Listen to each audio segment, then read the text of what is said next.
By the way, I want all of you to listen to me carefully, and I want you to bring out your reflections on what Walt Whitman is conveying, and we will have a discussion at the end of it. Okay, two sections. The poem is divided into two sections. So, in the first portion of the poem, we find how Walt Whitman is telling himself and to others the idea of God, soul, and body. So, what is the idea that he conveys? The first section, he conveys his philosophy, his spirituality, if you call it. What does he convey? He conveys that body is not more than soul, and soul is not more than body, and even God is nothing in front of the self. Now, three things that I've spoken here.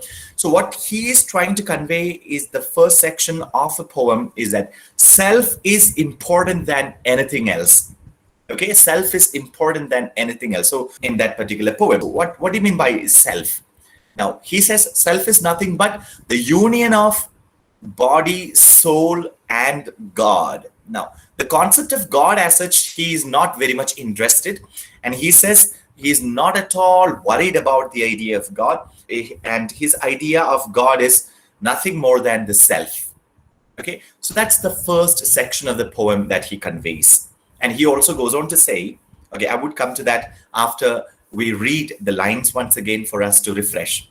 And the second section of the poem, we find the idea of God is being done an operation over there. So he's taking the idea of God. God, you should see in everybody. The same God that is within me is seen in the other person. So the Indian Eastern philosophical idea we could find is reflected in these lines of Walt Whitman. He says, there is God in me and there is God in others. So it's nothing but you have that sympathy. The sympathy is that emotional connection. Here he gives a new meaning to the word sympathy. It's not the traditional way of feeling with sympathy towards the other. No.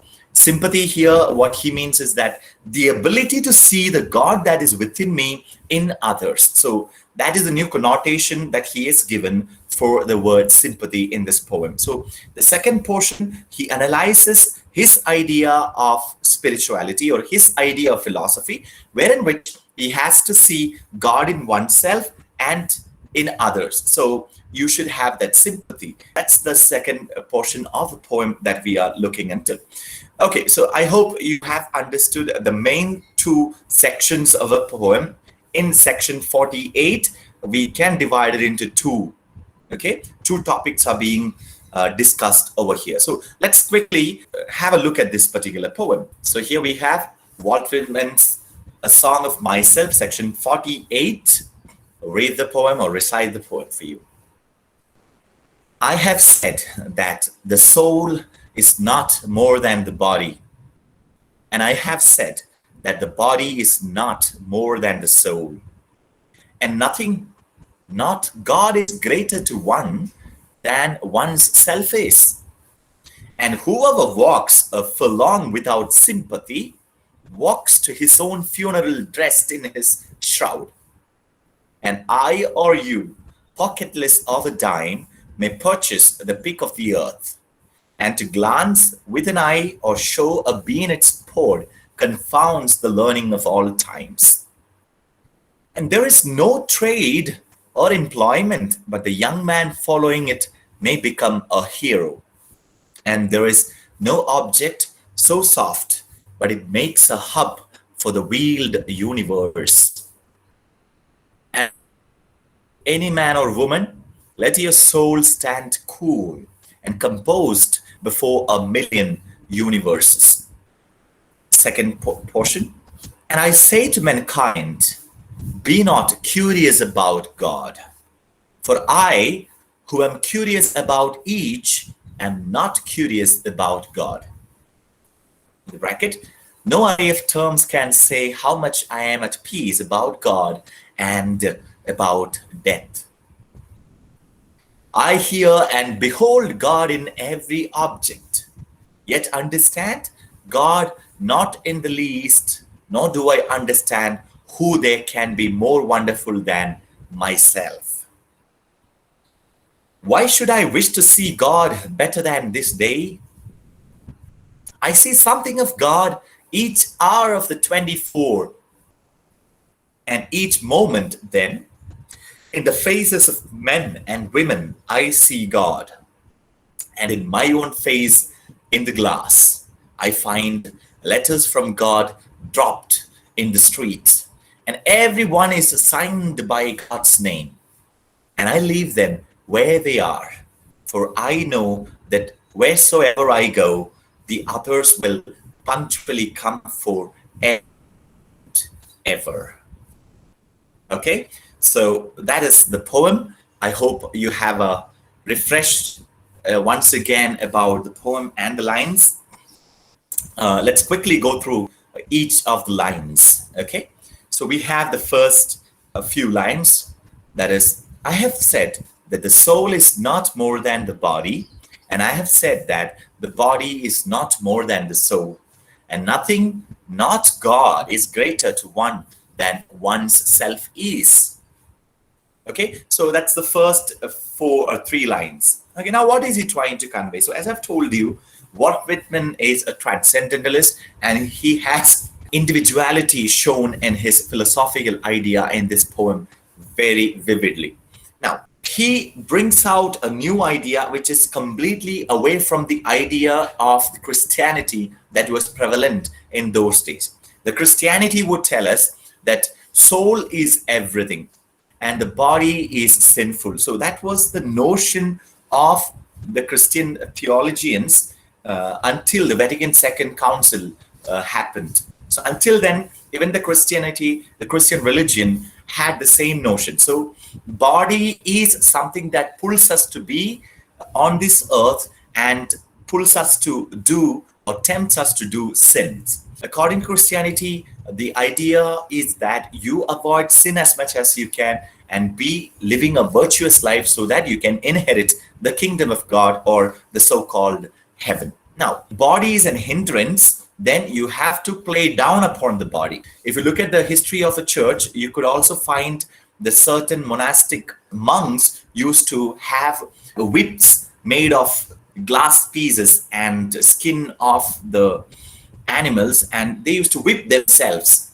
Whenever they have a lustful desire or bodily desire, they used to subside it by whipping themselves. So much so, we also know the Saint Francis of Assisi used to wear a jute sack dress, and they used to wear a belt that is made of thorns. The thorns would go on pierce into their flesh every day when they wear it, so that any bodily desire arising from them, so they would be in pain, they will try to offer this pain to the God, to the sufferings of Jesus, etc. So such was the very harsh and very austere. Really, if 21st century, when we look at it, we might call it as mad, lunatic actions of these church fathers. But during those days, such was the tradition, and that's how the culture of the monasteries were, many of the monasteries. So what am I trying to emphasize over here is the idea of Christianity, that is, body is sinful, is being broken down or deconstructed or removed from the new idea that is placed by Walt Whitman. He says, soul is not more than the body. So here, the first line, we might get confused. It's a controversial statement, like we might think. If you take only the first line, we might think to be a controversial. But he goes on to say, and I have said that the body is not more than the soul. See, he's making it very, very clear. That is, body and soul both are equal and both are hand in hand. Okay, so one is not more than the other and one is not less than the other. That is the idea. So even in the Christianity, in the Catholic Church, etc., if you look at after Vatican II, it's a conference that happened with the cardinals and the bishops in Rome. They have a new idea of body that is given, and body also has to be taken care of. Body is a temple of God, body is a creation of God, and you have to take care of the body. So the entire shift happened later on. So during those days, it was not so. So let's get back here. here we find body and soul is the same. So that's what Walt Whitman tells in the first two lines. Now, he goes on to make a very controversial statement, or we could call it very bold statement, that and nothing, not even God, is greater than oneself is. Now he says he keeps self at the higher pedestal than even God. Now, if you compare self and God, self comes first. So that is what he is conveying over here. When you compare, self is higher. Now, we might have certain concerns when we hear that. How can he just, reduce the position of God and self is given? Is he not selfish? Is he not selfish saying that? That kind of questions might or may arise. But this particular line is much more clarified when we reach towards the end of this section 48 of Walt Whitman's Song of Myself. So hold on, towards the end you would find why he says self is more than God. So let's look at the few other lines that are coming there. And whoever walks a furlong without sympathy walks to his own funeral in his shroud. And I or you, pocketless of a dime, may purchase the pick of the earth, and to glance with an eye or show a bean in its pod confounds the learning of all times. And there is no trade or employment, but the young man following it may become a hero. And there is no object so soft, but it makes a hub for the wheeled universe. And I say to any man or woman, let your soul stand cool and composed before a million voices. Now, what is he trying to convey in the past 1, 2, 3, 4, 5, 6 lines? Now, I've read all that together. Now, he's bringing in, number of varied pictures or imageries together, okay, which are not connected with each other very clearly, but he's just pulling it together. But what is he trying to convey? He's trying to convey the wisdom that he has got. The wisdom is nothing but the importance of the self. A person who knows about the self, even if he is rich or poor, even if he is a farmer or a person who is in the big mansions, they can succeed in life if they have this wisdom. If that is the hub would mean the center of the entire universe. That is what we need to treasure and we need to look for. Okay, let me just come to this. This is the general idea of the entire line. Let's go line by line. So now let's take that line. And whoever walks a furlong walks to his own funeral dressed in his shroud. Now, in that particular sentence, rather that line of a poem, which is that particular word that you don't know, dressed, D-R-E-S-T. Dressed is Old English. We could replace it as dressed, D-R-E-S-S-E-D, dressed, wearing a dress. Okay, now what is he trying to convey?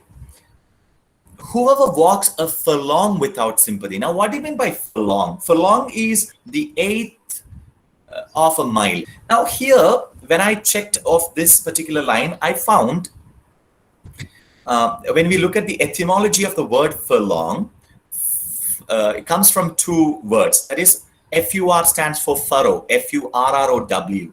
What do you mean by furrow? Furrow would mean plowing, plow on the field.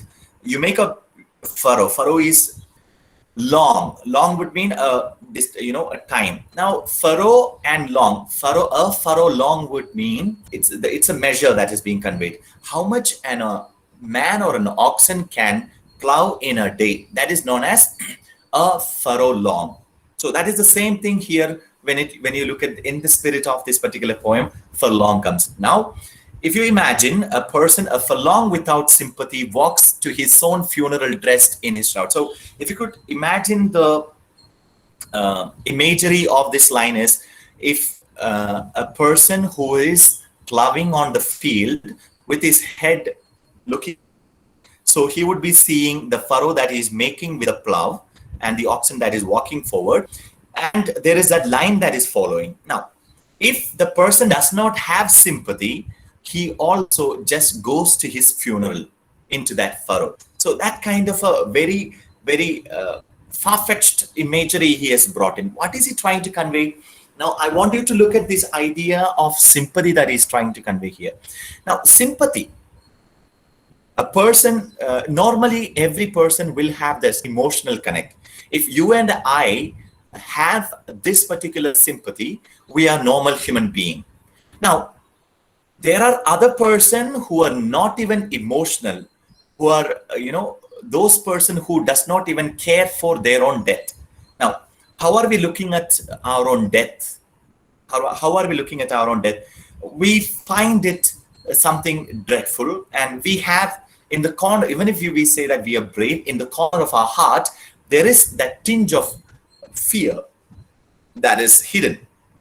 Now, in this particular poem, he says, there are persons who are without sympathy. There are a group of people who does not even care to die. Okay, a person who does not even care to die. Such person will not even have such emotional connect. Okay, so they don't even fear their own death. Now, he says such persons are already dead. Those not have sympathy or this emotional connection. Sympathy here, it would mean a little more the persons who are not able to see the God in others, they are already dead. They are already dead. That's the idea of sympathy. Now, you shouldn't take the old meaning of sympathy here. Here, sympathy, what it would mean, a person who is able to see God in the other. Okay, they are already dead according to him, though they are living on this earth. If you and I living on this earth without even caring for the other, without even able to show an emotional connect, sympathy and care and generosity towards your brothers and sisters around you, then we are already dead according to Walt Whitman. So that is what he's telling. A furlong without sympathy walks to his own funeral dressed in his shroud. So we are already dressed for our funeral and walking around on this earth. We are already dead. That's the idea that he conveys. So when I try to reflect over this line, these are the idea that I've got. And also I've checked many of the scholarly works that were there. And those two are conveying to me more or less the same idea. Okay. So if you have any new reflections, please share at the end of our discussion. Okay. And I or you, pocketless of a dime, may purchase the pick of the earth, and to glance with an eye or show a bean in its pod confounds the learning of all times. Now, even when we don't have money in our pockets, we are rich. At the same time, purchase of the pick of the earth would mean we are also, what are we doing with the money and without the money? At the end, we are going back to the 6 feet of the earth wherein which we will be buried. Over here, he says, whether you are rich or poor, we are going back to the same. It is not whether you are rich or poor that what matters, but the possession of this spirituality or this wisdom. So if you have that, and to glance with an eye or show a bean in its pod confounds the learning of all times. Now, the entire idea is, you could see even in a bean or in its pod. So even in the nature, even on this earth, in everything, you should be able to see the element of God that is hidden inside. So that kind of an eye, if you have, you would start respecting everything that is around you. Everything that is around you. And to glance with an eye or show a bean in its pod confounds the learning of all times. Now, if you are capable of looking around and living the moment, looking around and being grateful to what we are seeing around, even being in its pod. Now, bean, you have seen a bean, and there is a open and take the things outside, that's called bean in its pod, confounds the learning of all time. So the entire thing is confounded even in that particular thing, right? And here, and there is no trade or employment, but the young man following it may become a hero. You need not follow any trade, do any mega businesses, or you need not be employed, but you would become a hero if you possess such wisdom. The wisdom that yourself is everything. The wisdom that yourself is everything and the same self is there in the other, and you respect the other. The same self is there in the inanimate objects that is around you. In all that, there is the godly element. So you respect everything. So if you have this profound wisdom within you, then what happens?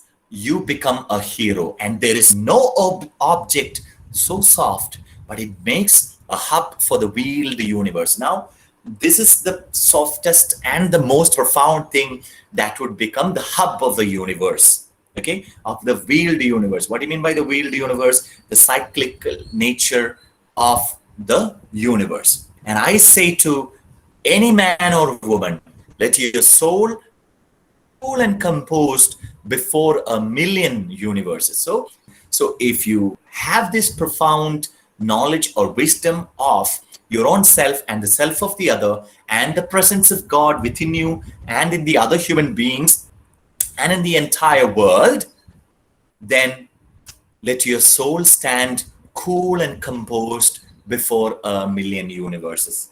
Now you would know why did he make that comparison. Even God is less than to one's own self, because self itself is God. So now what you need to take care, it is not the unknown, abstract, and thousands or thousands crores of names that you're given to a concept called God out there, but the self that is that you can feel, touch, and in which living. Feel the presence of God within here. So you respect the self and you respect the self of the other. He is in fact telling that God is everything.